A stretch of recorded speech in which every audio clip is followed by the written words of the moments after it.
যাদের ক্ষেত্রে polycystic ovary আছে এবং সাথে টাইপ 2 ডায়াবেটিসের মতো সমস্যা আছে, তাদের ক্ষেত্রে দেখা গেছে প্রেগনেন্সিতে বাচ্চার হার্টের সমস্যা হওয়ার সম্ভাবনা অনেক বেশি।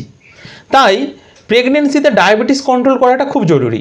যেই সব মহিলার পলিসিস্টিক ওভারি আছে তাদের ক্ষেত্রে ডায়াবেটিস হওয়ার সম্ভাবনা নর্মাল মহিলার থেকে 4 থেকে 8 গুণ বেশি। যারা ডায়াবেটিক এবং প্রি মেনোপজাল অর্থাৎ যাদের এখনও পিরিয়ডস হচ্ছে, তাদের ক্ষেত্রে 27%-এরও বেশি মহিলার এই পলিসিস্টিক ওভারির মতো সমস্যা থাকার সম্ভাবনা আছে, বা এটা একটা ডেটা বলছে। যাদের পলিসিস্টিক ওভারি আছে এবং সাথে এই ডায়াবেটিসের সমস্যা আছে, তাদের ফেটাল ডেভেলপমেন্ট অর্থাৎ ফেটালের কিছু ডিফেক্ট আসতে পারে বা সমস্যা হতে পারে।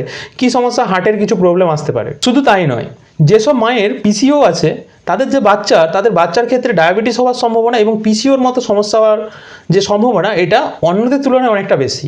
জেনেটিক কানেকশন আর কি, মায়ের সাথে বাচ্চার একটা জেনেটিক কানেকশন তৈরি হয়ে যায়, যেই কারণে জিনগতভাবে একে অপরের মধ্যে ট্রান্সফার হতে থাকে জিনিসটা। যাদের পলিসিস্টিক ওভারির মতো সমস্যা আছে তাদের ক্ষেত্রে ডায়াবেটিস নর্মালের থেকে 4 বছর আগে হওয়ার সম্ভাবনা আছে বা হয়ে যেতে পারে। এমন আরও হেলথ রিলেটেড ভিডিওর জন্য চ্যানেলটি সাবস্ক্রাইব ও ফলো করতে পারেন। ভালো থাকবেন, সুস্থ থাকবেন।